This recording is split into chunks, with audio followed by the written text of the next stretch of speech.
Tonight, I'll be sharing 8 stories, from late night gas station trips, skinwalkers, rituals, and much, much more. A huge thank you to all of tonight's writers. Remember to send in your story if you'd like to have it featured. Stories can either be submitted at my subreddit, r/slumberreads, or my email that can be found in the description. Be sure to drop a like if you enjoy. Subscribing if you're new is also very much appreciated. Enjoy the video. And as always, I hope you all have a great night.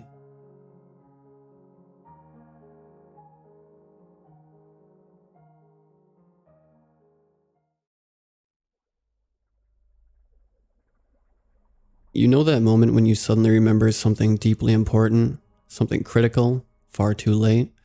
You were supposed to go to your Chem 301 exam this morning. It was your mother's birthday yesterday. You had an interview scheduled for 4 hours ago. You suddenly sit upright, your brain somehow both white out blank and chewing through 1,000 thoughts simultaneously. Your heart immediately dull and heavy, and fast in your chest.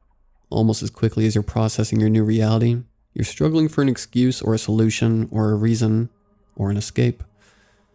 It was 2 a.m. I had work early the next morning, and I was passively half listening to the rats scratching at the walls when I remembered.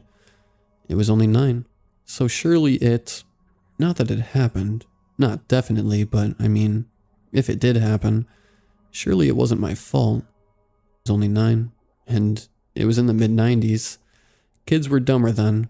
We were on holiday in the tropics. I'm not going to say where, but it's a place Canadians go in the winter when they want to be in the opposite of Canada in the winter. We were staying at a resort because my parents' end goal was a tan and a cocktail, and I was bored, hyperactive, and allowed to roam. I made friends with 2 other kids. I can't remember their names, honestly, but the taller one seemed like a Trevor, and the one with freckles, a Corey. They were around my age, roughly, and one of them had a knockoff Game Boy where you could play hangman, and if you lost, and we always intentionally lost, a shark would eat the man. We only hung out for 2 or 3 days, but we were the kind of instant best friends bored kids make on their parents' holiday. Neither of them were from my resort, but we played in my resort's pool and on the public beaches and explored the streets. I wasn't allowed to wander too far. The penalty for straying was no Power Rangers for a long time, but also wasn't monitored. We found a housing estate in the late stages of construction. This was too far from the resort, and I remember feeling giddy about that. The houses were semi or almost built, with doorless frames and skeletons inside that screamed secret clubhouse. And being an anachronistically avid reader of The Famous Five and The Secret Seven, this would have been kitty crack for me. We broke into one of the more completed houses. It was large. At the time, it seemed like the cavernous future home of someone impossibly wealthy, but a recent Google reveals some fairly tacky and relatively modest McMansions. I still remember it smelled like cordial and sawdust, and it was too bright and teeming with sunshine to merit a boys' clubhouse. But there was a narrow cavity between the walls, and Trevor, and Corey, and I agreed that it was dark and cool, and maybe led to a secret room. And so we squeezed in. Trevor first, then me, then Corey, and, backs pressed against one wall and hands against the other, we shuffled our way deeper into the house. I don't remember how long we did this. I remember it was hot, and I was sweaty and stifled, and we would occasionally need to awkwardly clamber over various obstacles, pipes, framing, by feel because it was too dark to see, and then we heard an engine outside, and the vague rumbly crunch of wheels on gravel, and it occurred to me, not for the first time, but certainly with more urgency, that if Mom and Dad learned I was out here, I would be in very deep crap.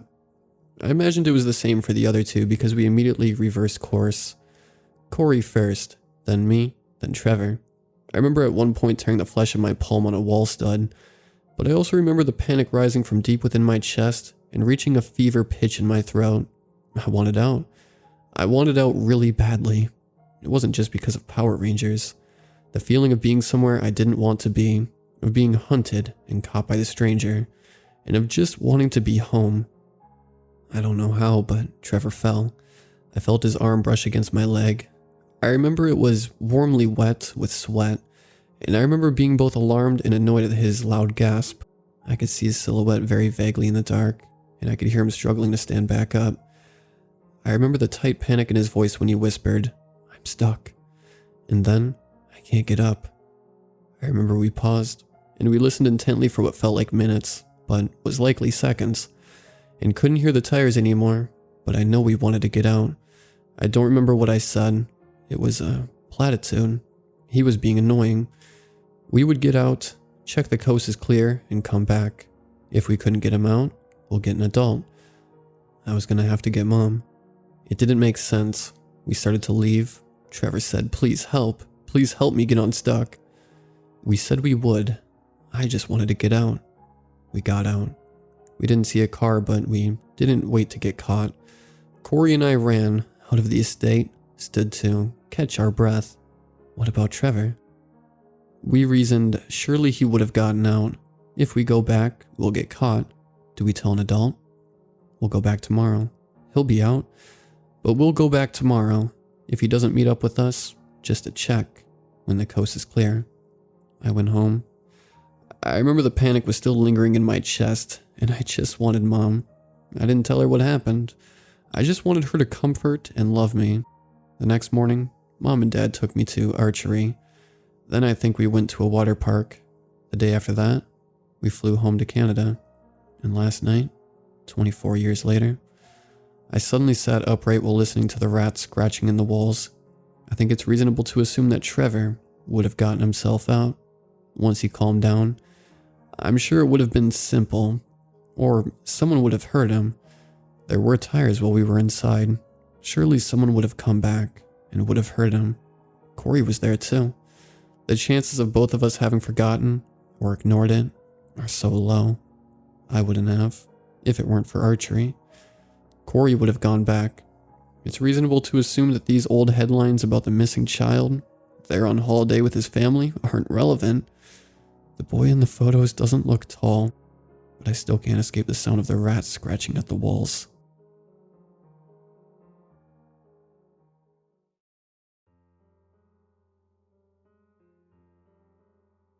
After visiting with family for a while, I got extremely tired and decided it was time to drive home. My parents offered to let me crash there, but I really just wanted to get home and watch some Netflix. I got in the car and noticed my gas tank was almost empty. I thought that was strange because I could have sworn it was full enough to make it back to town. That will remind you that they live in a city that has a lot of creeps and kidnappings, so I couldn't focus on the fact that I was probably too tired to remember that I didn't fill my gas. I just wanted to get out of the dark driveway. I went on Google Maps and looked for some nearby. The closest one was further into town, and the opposite way I needed to go. The other one was on the route back, and only about 20 minutes away. I could stretch enough gas to make it there. I'm a broke student, so I can't waste money going back the other way. I pulled out of the driveway and started down the road. Eventually my phone went off and let me know I've reached my destination, which was helpful because the gas station was so poorly lit. I might have missed it. The gas station was run down and surrounded by forestry. If I wasn't so tired, I might have thought twice about choosing the creepy gas station in the middle of nowhere over the one that was in the city. I got out and started filling my tank with gas while looking around for a worker or anyone else. Didn't see anyone, so I guess there was just a way to pay inside the little shop. I suddenly needed to pee. I guess I drank too much Gatorade. I finished filling up my car and walked inside, and the guy working looked at me oddly, then smiled. "Don't get many customers this late at night." I awkwardly laughed. "Yeah, just on my way back from visiting the parents." "Is there possibly a bathroom I could use here?" I asked him as the urge to pee kept getting stronger. He nodded. "Yeah, but if you can hold it until you get home, I wouldn't suggest using it." I laughed a little, then realized he wasn't joking. It was about an hour and a half until I got home. I wouldn't be able to wait until then. It's alright, I don't mind a little dirt. I use my college bathroom all the time. I'm used to going into the battlefield, called the public bathroom. He looked like he was going to say something, but just sighed and gave me the key. "It's around back," he said. I nodded and took the key. Walking back out, I noticed another person had pulled up to the gas tank behind my car. Their car was a bit beat up and old, but It isn't my place to judge. I went around the back and noticed there was no women's washroom, and just one washroom for anyone to use.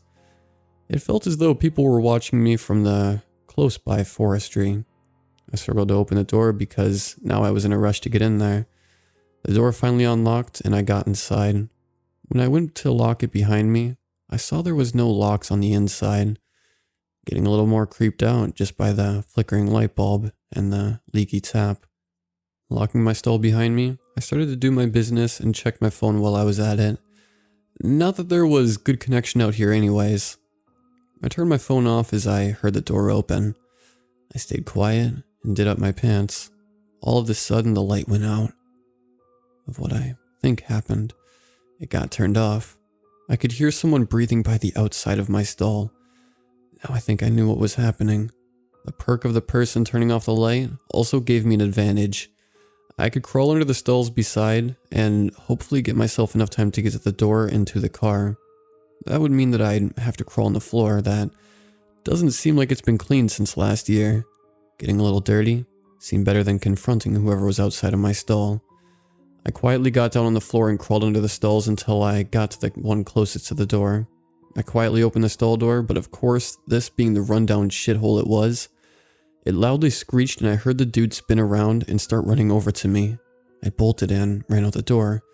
He was too close behind me to try and get into the car without being grabbed, but I was willing to take the risk. I ran and jumped into my car. Luckily, I had an auto start and could drive away quickly. The guy from the cash register was yelling something at me from the door. I couldn't hear it from the car starting and my heart racing. I got onto the dirt road and felt relieved, knowing I never had to stop there again. I remembered I still had that bathroom key, but they probably had an extra one. That relief quickly went back to panic as I saw a car from the gas station pull out and quickly follow behind me. I sped up, and they sped up too. Now the person was flashing their headlights at me. I looked closer into my rearview mirror and saw it was the guy from the register. He really cares that much about this stupid key? I yelled out to myself. I heard a small cough from my back seat. I didn't want whoever, or whatever that was, to know I heard it, so I kept going a little until the guy behind me finally started honking at me to stop. I pulled over and went to get out as I felt something cold to the back of my neck. A gun. I couldn't even bring myself to say anything. You're gonna put this car back in drive, and keep going until I say so, the man said to me from the back seat. Let me give him back his keys so he'll stop following me. You wouldn't want to risk being caught, right? I asked. My voice was quivering in fear now. He clicked the gun to show he was ready to shoot it. No, he will give up eventually, he declared. Tears silently streaming down my face, I put the car into drive and he lowered his gun. As I was about to start driving, I heard the back door open and someone get thrown out of the car. The guy from the register who was following me had come up to the car during the time the guy had revealed his gun.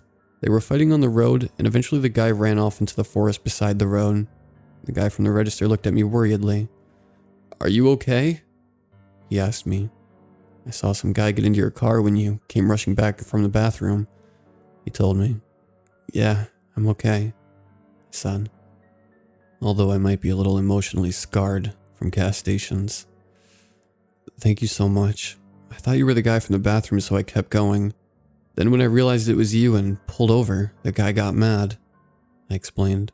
After a little more talking, and what was definitely a new friend made, I got back into my car and checked the back seat this time.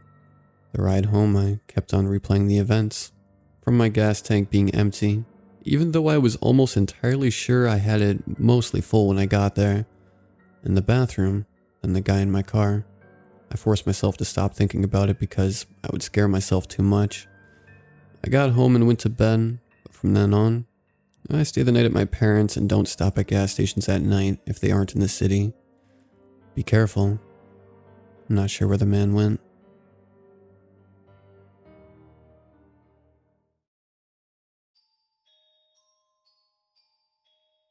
Living on the edge of the woods, you see some weird things occasionally.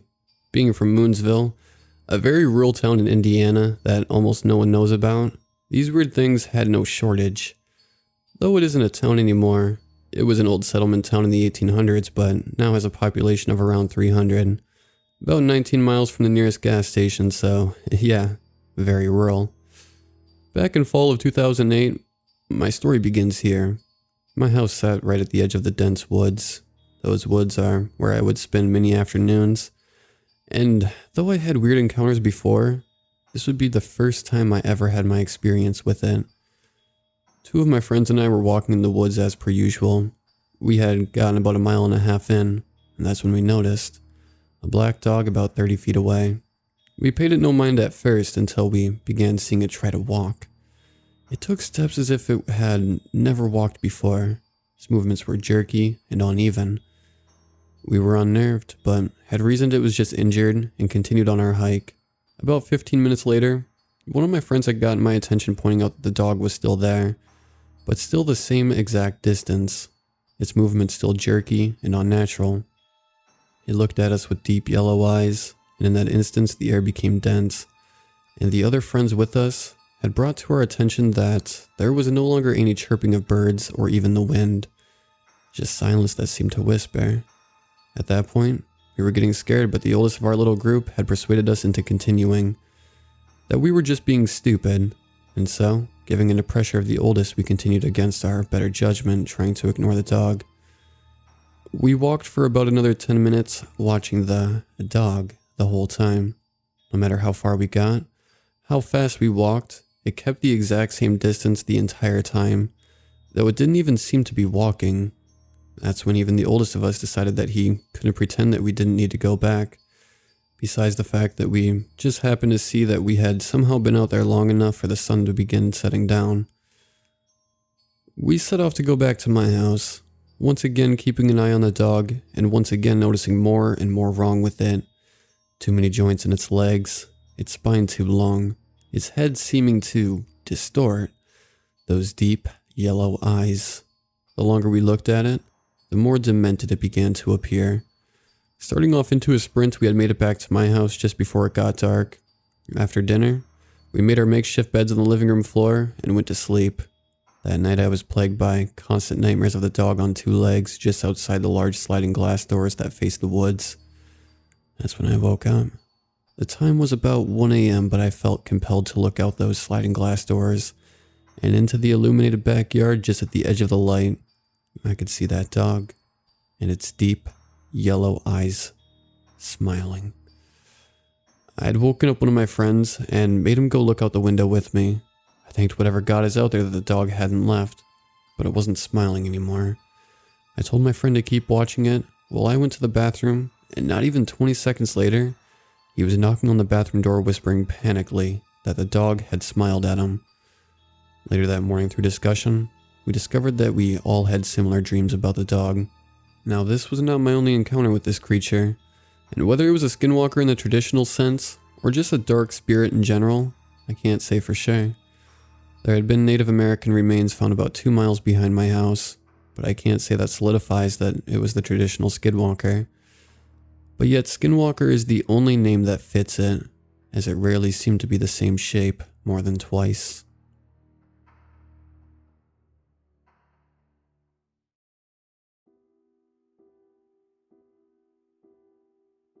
Hey everyone, this whole event took place 2 years ago.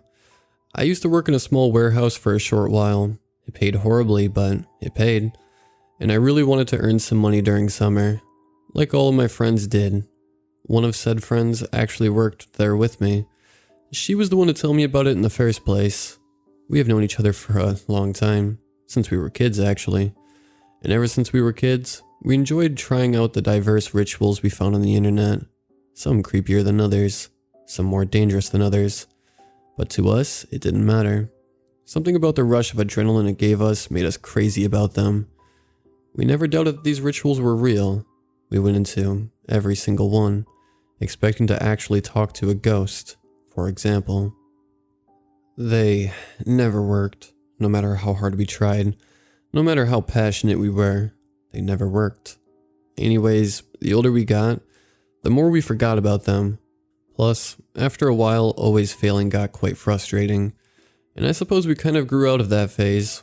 I remember the last time I told her about a new and creepy ritual that I had found on some shady website. It was called the Man of Rats ritual. We didn't try this one, since we were both too occupied with school, and after a while we forgot about it. It was a usual morning at work. What I would now describe as the worst day of my life started out as a usual morning at work. We both checked in and began to work on our duties of the day. Lydia, that was her name by the way, wasn't in a good mood. I noticed that right off the bat. Maybe it was about her mom, maybe her brother. I didn't know. And for my own safety, I didn't bother asking. It didn't take long for me to upset her.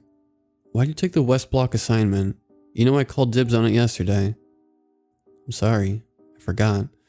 I'll let you have it tomorrow. No, tomorrow I have that stupid meeting with Ben. I won't have time. She was getting angrier and angrier the more I tried to defend myself. I knew this battle was lost from the get-go, so I quickly fled the scene.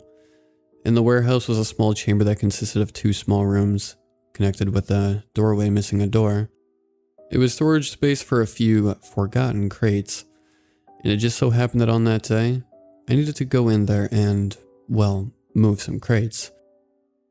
I was standing in the doorway when I heard the door shut behind me with a loud bang, and it being locked from the outside. A bit of light emerged from under the door. I rushed towards it, trying to open it back up, but to no avail. I shouted, "Lydia, what the hell? Let me out." "Forget it. You knew I needed that assignment."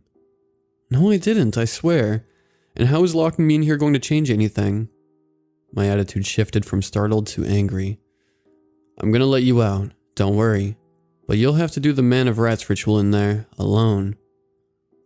Some might say it was stupid for her to assume that I still knew the rules of that ritual, but of course I still did. The setting was perfect.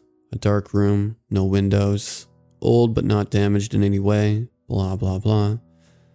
I should probably elaborate on how it works and what it does. This ritual is basically a curse to invite a specific demonic presence into the room with you. And if you convince it that you're not afraid of it, it will grant you a wish, or something. Sounded easy enough, kind of stupid even. On the website it said that this ritual was invented in Germany during the plague, hence the name, the Man of Rats ritual. It was the start of a weird cult, but nothing ever came of it. Now, I still believe the ritual to be real, but years of failure taught me to not get my hopes up too high. Besides, I just wanted to get out of that stupid chamber. So I had a, let's just get this over with, kind of mentality. So I began. I got down on my knees in the second room, since it was farther away from the door, and I prepared myself for what was possibly about to occur. I started saying the words, Manderraten, Erschein, which could be translated to, appear, Man of Rats. At least, that's what the website said. I spoke the words 3 times, loud and clear. Nothing happened at first, but I waited, patiently. Maybe my German was too broken. I almost lost faith when I noticed something. I know it sounds cliche, but it got cold in the room, and even though from inside the chamber you couldn't really hear the commotion from outside anyways, I just knew I was in some different place. I got an incredible sense of impending doom. Those aren't necessarily signs that it worked, but today, I think that's when I knew it worked. Suddenly, I lost almost all of my courage. I was extremely nervous and very afraid. And that's when I noticed the holes in the floor. Not just the floor actually, but the walls too. The entire chamber seemed rotten. It worked. Now I knew for sure that this was indeed real, and that I needed to be careful. Every step had to be done correctly, but I didn't even manage to follow the main rule. Don't be afraid. That's when I noticed the presence that was in the room with me. I couldn't see it. It was too dark, but I felt it. I kept my head down, but I felt it. It stood in the doorway, looking down on me, and I felt its gaze in my nape. I was shaking, wanting to throw up. I never saw it, but I can still describe it. Sort of. You can imagine it as an ugly human/rat hybrid, but it was huge, at least 7 feet. I don't want to elaborate more. It got closer. I could hear its heavy steps on the rotten carpet. A single tear ran down my cheek and dripped on the floor. As soon as it hit the floor, the man of rats got down to me in an instant, breathing against my hair. I had to end the ritual. By some miracle, it didn't kill me yet. I disobeyed the most important rule, but trying to end it now was the only thing on my mind. When it got up again, I stammered out the words, "Gehe jets mandaraten," which apparently means, "Leave now, man of rats." But that was a mistake. It started breathing heavily, and I sensed its rage. "Calm down, please." I was just improvising at this point, desperate. Not even speaking German, I begged it to leave me. I was sure I was going to die. Seconds before I actually did, Lydia threw open the door. It must have been a pathetic sight. I was lying on the floor crying hysterically. Everything went back to normal. No holes in the floor and wall. No demon about to slaughter me. It took a lot of therapy and I still haven't quite recovered from the trauma, but I'm mostly better now. Other than Lydia, no one believes me, of course. They brushed it off as some episode I had, but it doesn't matter. I got my therapy, and now I'm okay. What I really struggle with is that sense of impending doom. It never went away. Whenever I go to sleep, I still feel like it's going to happen again. Soon.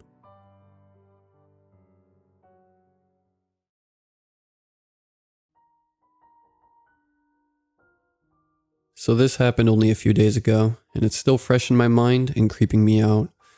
My friend's mom invited me over for a small pre-4th of July fireworks at their house. It was about 9:30, and I just finished dinner, so I told my mom I was going over. I threw some flip-flops on and grabbed a drink and my flashlight and headed out the door. I unhooked the bike from the chain and pushed it down into the driveway. I turned it around and biked down the dark tree-covered back road towards his house. As I rode holding my flashlight in one hand and steering with the other, I began hearing something like somebody whispering in my ear. I looked over and didn't see anything. I couldn't understand what this thing was trying to say, but as I got further down the road, I heard more of these whispers coming from my left, and more to my right than behind me than in front of me. The whispers grew louder and louder, my mind starting to hurt from hearing all the whispers around me. Then something stopped my heart right there. A scream from in the woods, way off in the distance like some woman getting murdered. It made me want to stop, but I couldn't, so I kept pedaling harder. But as I pedaled harder, I heard the screaming getting closer and closer as it started to follow me. Then I heard something else from behind me as well. It sounded like somebody running and laughing psychotically like a murderer. I pedaled even harder and faster, my legs starting to cramp, but I didn't care. I wanted to get out of the trees and get to an open area. I can't tell if my mind was playing tricks on me, but I felt like I was so much farther away from the opening as before. So I kept pedaling as I saw a car go down the street I was trying to get to. I kept going full intent of getting away from whatever was happening. As I neared the opening finally, I heard that whisper again in my ear. It felt like something breathing against my ear as it spoke a few words that I finally understood. "Protect your shadow." It spoke as I felt the last icy cold breath brush my cheeks. I soon arrived there in probably 9 minutes, which I could have been there a whole lot later if I hadn't had dealt with whatever was happening. I pulled in, and we had a good time lighting off fireworks, big bangs and sprayers, and all the fun things you can buy in a fireworks kit. Well, something had happened between my friend and his little brother where it ended up with the little brother on the ground crying, and the big brother getting backhanded by his dad. As soon as the backhand hit, I heard the snap of fingers by my ear, and I turned around and there was nobody there. The voice whispered again, "A shadow is now ours. Thank you for the treasure." I froze and, in that split-second thought, what's happening right now? I turned around to see the little brother get up and sit in a chair with an ice pack on his cheek. As the night went on, I heard a whipping in the slight breeze. Then I heard a crack off in the woods. I snapped my head to the right to look out into the open farm pasture. As the full moon lit up the ground a bit, I saw a shadow outline of something within the tree line. It started running towards me as I fell back into the chair behind me, and as it got closer to the fire we were sitting around. It got right in front of me as I sat and stared into its red eyes. The feeling of dread and fear overtook me. I don't know what to say. I didn't want to ask them if they saw it because then they might think I was crazy. But here it was staring me in the face. "We are not here to harm you. We are here to harvest the shadows." It spoke in a whisper right in my ear again. I stood up and walked towards the shadow, and as soon as I got where it stood, it vanished into thin air. I jumped back and looked around trying to figure out where it went.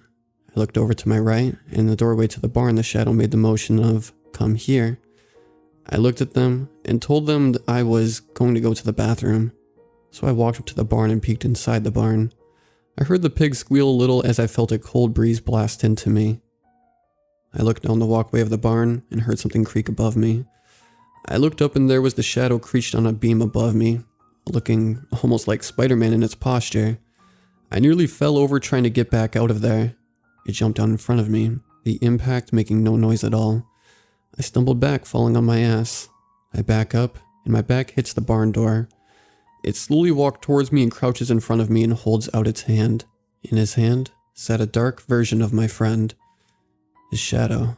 "What are you doing with it?" I ask, not knowing if it can even hear me. It made a small sighing noise as I saw something like a mouth form on this thing, its yellow teeth and red eyes scaring me. It stares at me as it holds the small version of my friend. It smiles and hands me the small figure, and I look at it.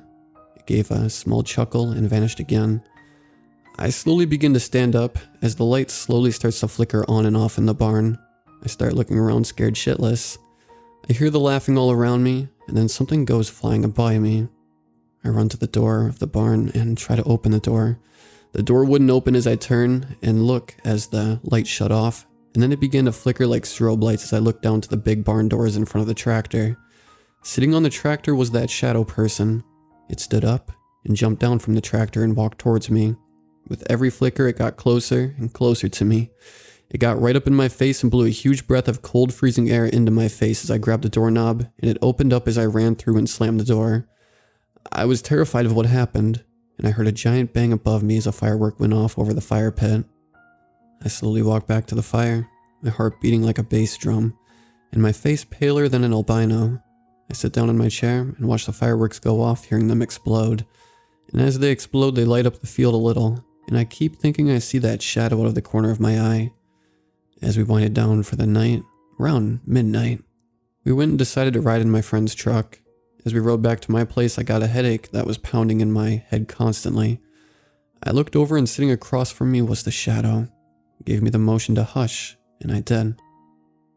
I just rode in the truck until we got back, and I got out and unloaded my bike from the bed of the truck and locked it back up on the porch. I went into the house and told my parents about all the fireworks, and they were happy. I didn't say a word about anything that happened because I didn't want to end up in the psych ward, so I just went upstairs and laid down. As I laid in the bed, the shadow sat at the edge of it, and it looked at me.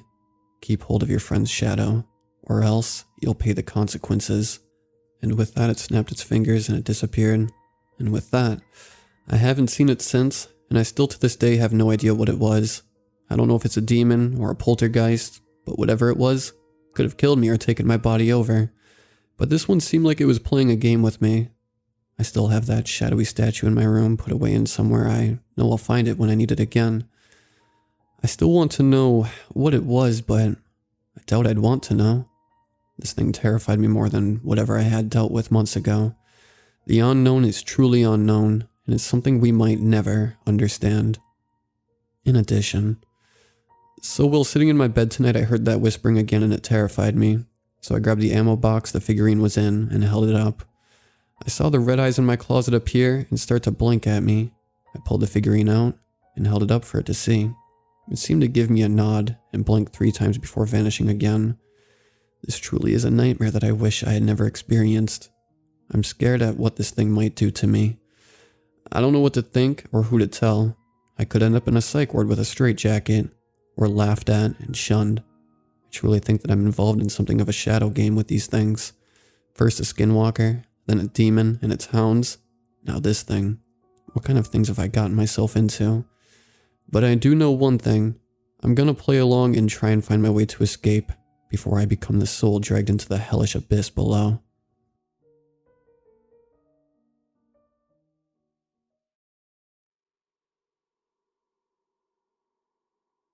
I used to work at a small nursing home. We offered our services mostly to people having dementia. Dementia, for the ones that don't know, is a brain disease in which the person gradually loses the ability to think or remember. In most cases, daily functioning is severely affected. Anyway, I'd been working there for about 10 years, so I had enough experience with those kinds of people. But one day, we had a new visitor. It was a man bringing in his mother, claiming that she suffers from dementia and needed help. At first, everything was normal. His mother, Meredith, was in the corner of the room looking utterly confused. Something not uncommon with people having the disease. After signing the paperwork, the son left. I took his mother and went to show her her room. She was walking nervously and fast, like she wanted to avoid someone. Upon reaching her room, she bolted in, closing the door behind her. "Meredith?" I said. "Open the door for me." "Go away. I want some time alone." I didn't want to be intrusive to our new patient, so I thought that she'll get over it. But it was kind of weird. The way she behaved when her son left was bizarre. Bizarre for a person with dementia. I let it slide though. The next day, we gathered all the patients in the common room, as always, where they all interacted in a way or another because, dementia. Meredith was there too. She sat at the same table with George, a very kind man. He was at the latest stages of dementia. It's very sad for you to know that the person standing in front of you will die in less than 3 months. You can't do anything about it. Also, him not knowing that he'll die is sad too. Meredith sat there, directly staring at George. She mumbled something, but I didn't hear it. I was taking care of another patient at the time, but Meredith was in my field of view, and being the new one around there, I also watched her over together with Maria, the other nurse. Suddenly, Meredith jumped up like she was a young kid full of energy and desire to run onto George, knocking him on the ground. He was lucky he didn't hit his head hard. She started growling and crunching sounds were heard. Mariah and I immediately rushed over to take Meredith off George. She resisted. She, an 85-plus-year-old woman suffering from dementia, she was resisting the strength of 2 middle-aged nurses. That was truly impossible. After a lot of pulling, we managed to take her off George. Maria escorted her to her room while I raised George. Then I noticed what happened. His thick jacket and his shirt were ripped, and the small wooden cross he was wearing was chewed up. Somehow, Meredith knew there was a cross under 2 layers of clothing. At that time, I started getting my doubts about her having dementia. The next day, we brought her to her room again and made her sit on a small table alone. George, of course, didn't remember yesterday's incident, so we wouldn't have tensions between them. Meredith sat there with a blank stare. She was creepy, not gonna lie. But we ought to help her, I thought. Meredith then started looking around like a mad person. Her head was turning like she'd seen a fly and wanted to copy its movement, and then she just stopped. She was continuously staring at Elizabeth, an also new patient there.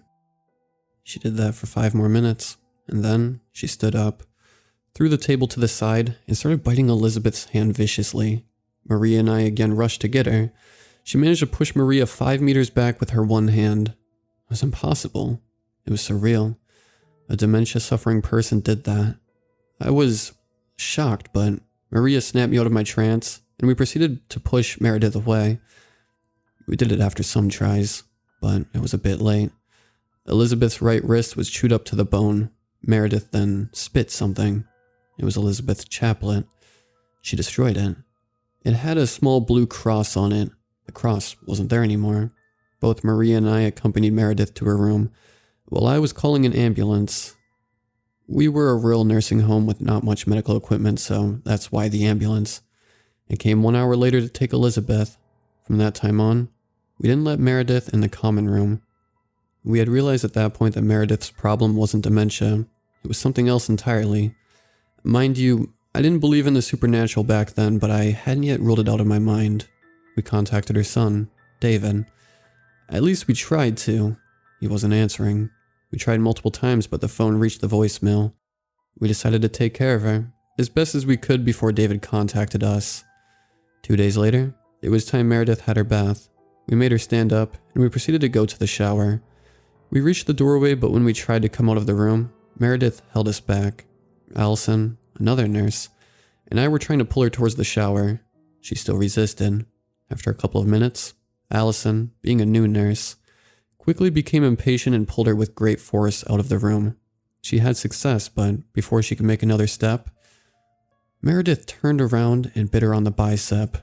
Allison fell back and started screaming in agony while Meredith ran inside like she was a professional marathon athlete. The wall was covered with Allison's blood while she was lying down. She quit the day after. Meredith didn't come out of the room, not once after that incident. We didn't try to bathe her again.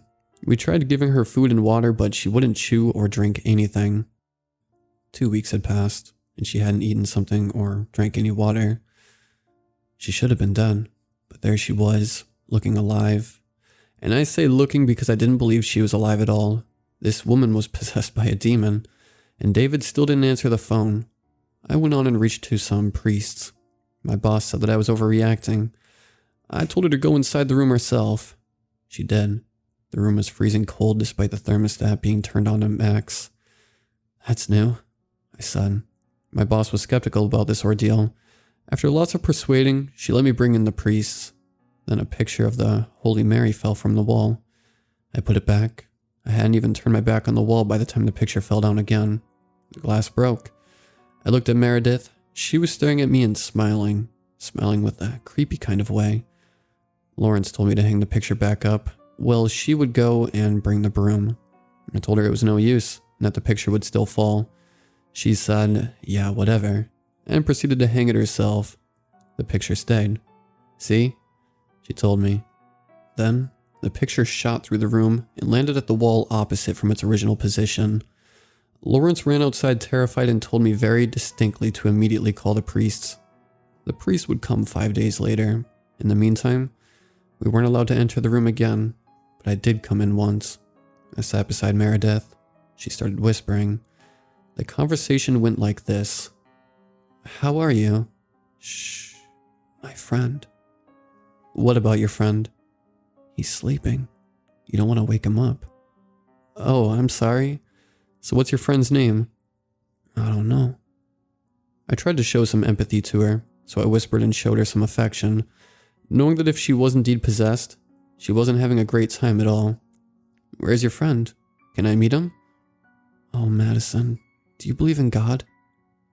Yeah, I do. What about it? Do you worship God? Yeah, I do. Well, my friend isn't a friend of God's. That voice was not Meredith's. At that time, she stared at me with that blank look she always had. I stepped back. I'm sorry, Maddie. I'm sorry that I wasn't a good father to you, but I promise I'd never forget you. And I tell you this, I love you, Maddie. I froze. This was what my father had said to me on his deathbed. How did she... She smiled, creepily, of course. You woke him, Madison. You need to leave. I started feeling a burning feeling on my back. I started yelling while Meredith was laughing hysterically. I left the room and closed the door behind me. The burning stopped, but the pain was still there, and it was intense. I ripped my shirt, and I see on the mirror 3 long scratches starting from my left shoulder, reaching all the way up to my spine. I went to Maria and told her what happened. She saw the scratches and went to bring some bandages. 5 minutes later, she came back, and she was shocked. She said to me that the scratches were no longer there. I go to the mirror. Indeed, the scratches weren't there. As sudden as they appeared, they disappeared. 2 days later, the priest came. It was 2 men, an old and very experienced exorcist and a young priest new to the profession. They went in the room. The old priest immediately froze when we opened the door. Meredith's head turned very fast and stared at the priest. She started showing her teeth and growling, like a cat would do if she felt threatened. The priest ordered us to leave the room. In the span of 2 hours, many voices were heard from the room, including the 2 priests, Meredith's, and 2 other unidentified voices. After the exorcism, the father told us that she was a lost cause. She needed help from a very professional priest, and a powerful ritual should be conducted that would disturb the other patients and needed to happen daily for many weeks. It was impossible for her to come out of the room. They told us goodbye and left. The young priest left with a blank gaze on his face. He was really terrified. I don't know what happened in that exorcism, and to be truly honest, I really don't want to know. Meredith's room was 24/7 closed. We would check on her sometimes to see if she was still responsive. We didn't want to possibly have a dead body lying in the room. The monthly payment from David didn't happen. We contacted him again, straight up to the voicemail this time. As we learned later, apparently David committed suicide. In his notes, he wrote that his mom was possessed and she couldn't take it anymore. He jumped off a building. Poor David. 3 weeks later, I opened the door to check on Meredith. She was pale. She had neither eaten nor drank for 1.5 months, and she was still alive. By alive, I mean responsive. I don't think I considered her alive at all. She turned her head toward me. She then said with her normal voice, "I'm gonna meet Michael now. I'll tell him you're doing fine." She then turned her head and looked up. She passed away. Oh, and Michael? Michael was my father. After that, the room was empty, but the evil was still there. I could feel it. The next patient that came, Charlotte, claimed that there was something in her room. We didn't do something about it. One day, I was next to her at her bedside feeding her. She grabbed my arm, looked at me in a terrifying look and told me, "Meredith told me about this room. Why did you put me in here, Madison?" After that, she let go of my arm and stopped moving. The demon took 2 lives. Lawrence, after learning what happened, chose to barricade the room. No one under any circumstances was allowed to step in there. The nursery home continued operating for another 12 years before shutting down. I left 8 years after the Meredith incident. That's what we called it. And we swore to each other not to talk about it again. Now I learned that someone has bought the patch of land. They want to demolish the house and build something else. I don't know, but I still wonder if that thing is still in there. And if yes, will it continue taking lives?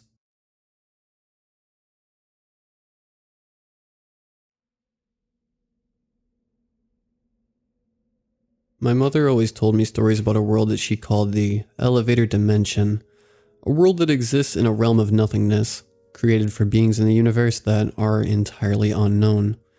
In this realm, there existed many towers that rose to the heavens, all of various sizes. They were elevators, leading to any and every world you could think of, even Earth.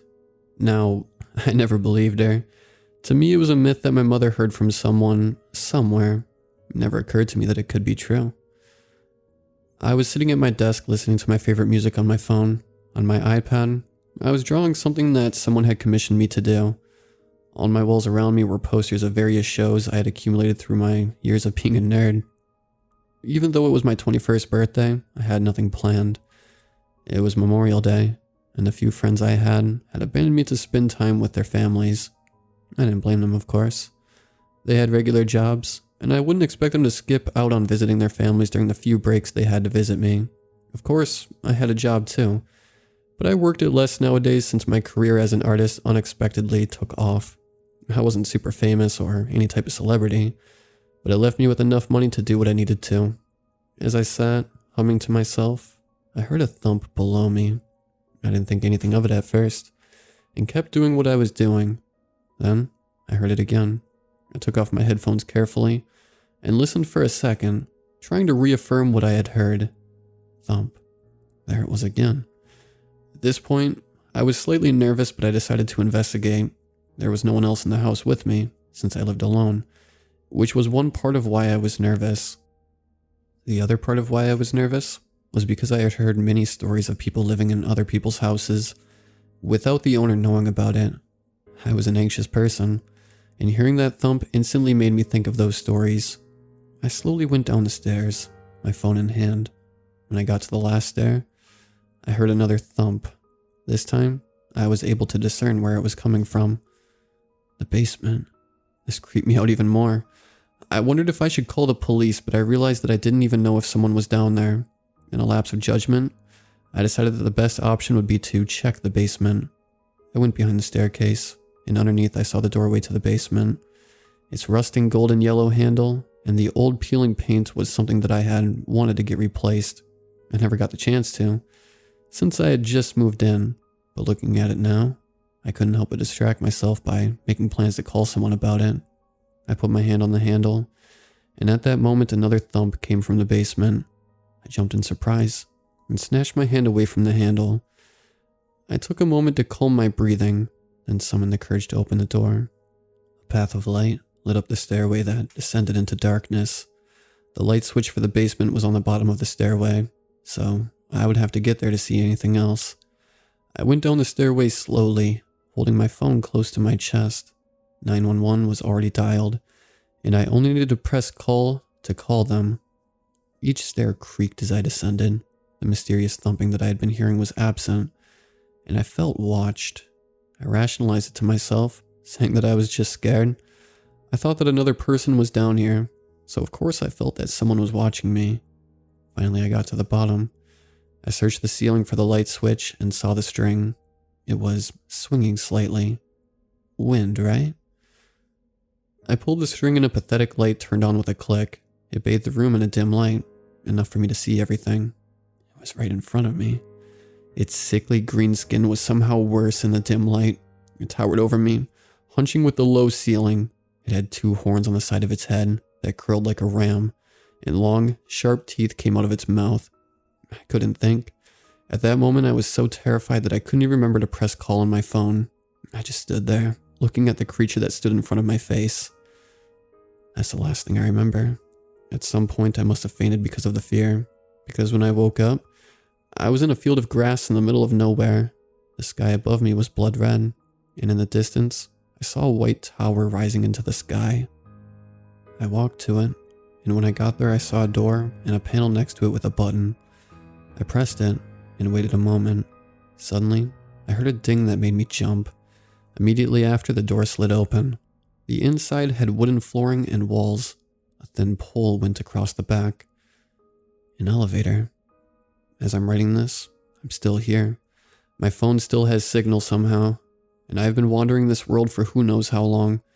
Every elevator I've used has brought me to places I've never seen, worlds I thought only existed in fairy tales, stories, or horror movies. I've seen so many places but still can't find the one I'm looking for. If I thought this was the end of my troubles, if I could just live here, I think I would. But sometimes I hear a distant tapping, like someone is walking towards me. And it's those times I can't help but wonder, why was I brought here?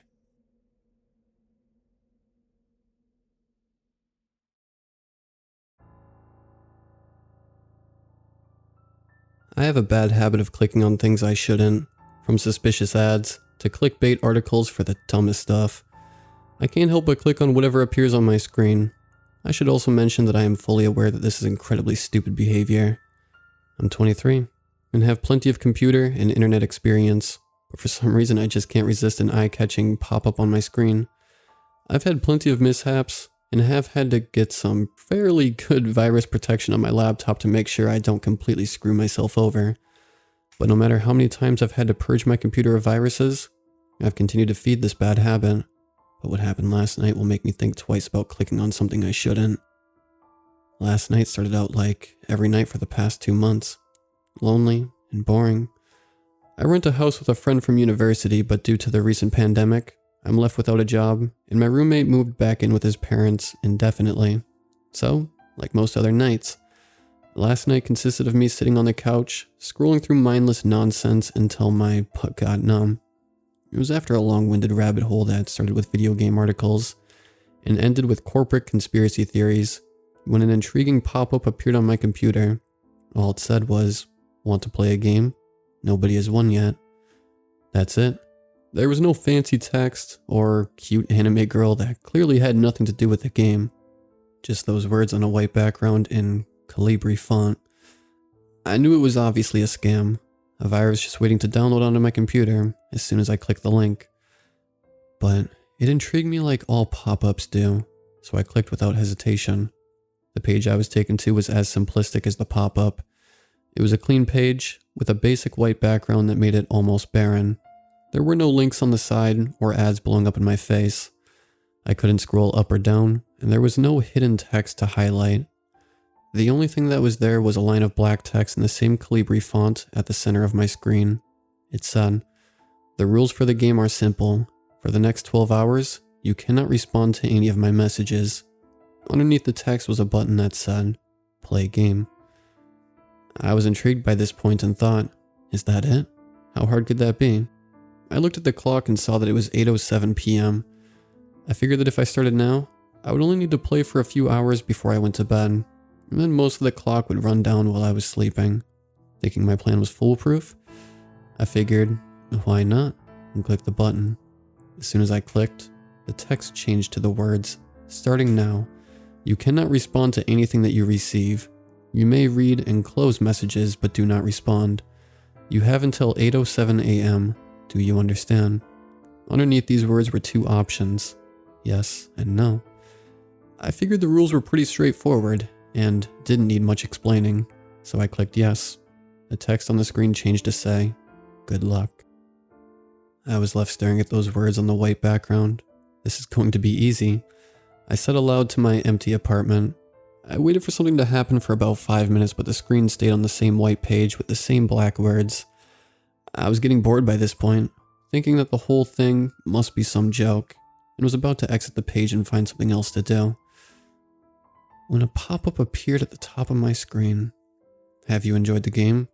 with options for yes and no. I laughed. "Yeah, some game," I said to myself, instinctively moving my cursor over the no, as an attempt to chastise the creator for wasting my precious time. My mouse hovered over the no for a second before I realized what I was about to do. "Ah, tricky," I said aloud to no one in particular. I moved my mouse from the no to the X at the top right of the pop-up and clicked, closing it. My attention was held for about 15 more minutes before I started losing interest. During this time, I received a few more pop-ups, each asking similarly innocuous questions, ranging from, "How has your day been?" to, "Do you prefer chocolate or vanilla ice cream?" Seeing that this was going nowhere, and it was going to be easy to ignore these questions, I closed the page and opened YouTube, figuring I would just watch some gaming videos while enjoying a nice bowl of ice cream. After about an hour, I hadn't received any more pop-ups, and had forgotten about the game. I was halfway through a video when I got a notification on my phone. I glanced at the screen and saw that it was an email.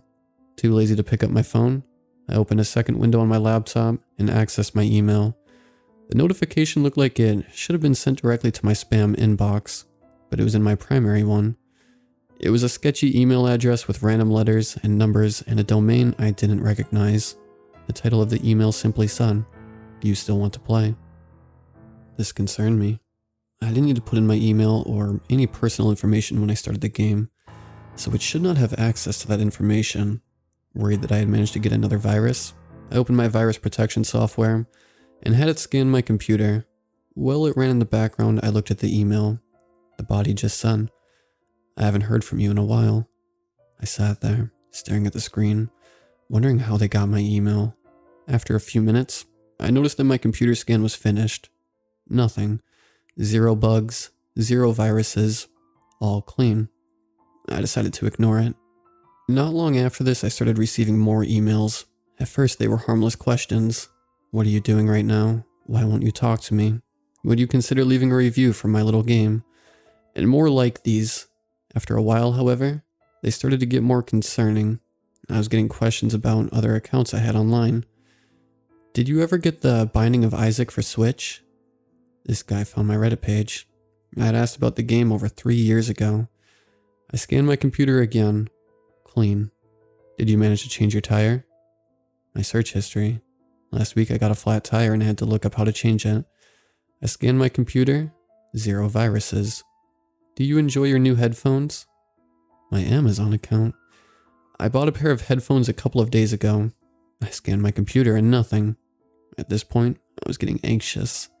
How were they finding all my information? I needed to clear my head, so I shut my laptop and went to go take a shower. I must have been in there longer than I thought because when I got back to my computer, I had over 100 new emails. I skimmed through the titles of the various emails and wanted to throw up. Facebook, Twitter, Instagram, Pinterest. He had access to all my social media accounts. In some of the emails, he had attached pictures taken straight from my Instagram and Facebook pages. In each one he asked specific questions about my personal life. "Do you miss Sarah?" My ex. We broke up about a month ago. Quarantine had put its toll on our relationship. "You haven't talked with Sam in a while. Did something happen between you two?" "One of my old friends from high school. The last time I talked with him was 6 months ago on Facebook Messenger." The more I scrolled, the sicker I felt. This guy had found every digital footprint I had ever left. and was waving it in front of me like a grade school bully. As I stared at the lengthy list of emails, what amounted to a mocking snapshot of my life since I was first able to use a computer, I started to cry. Ding. My phone went off. It was a text from an unknown number. Enjoy the game? I wanted to scream. I wanted to respond and tell this person to screw himself. I wanted to tell him to come face me like a man. I wanted to beg him to stop, but I couldn't. I was afraid that responding would make things worse, and I didn't want to give him the satisfaction of winning. I knew I couldn't respond, so I said nothing. I just sat there and sobbed. The sound of my phone ringing nearly made me throw it across the room. The call was from an unknown number. I stared at my phone as it rang, letting it go to voicemail. Seconds later, I received another text. Don't ignore me. Another text. I know where you live. I know you're alone. Don't ignore me. Another text, this time an image. My hands shook as I opened it. It was a picture of my neighborhood.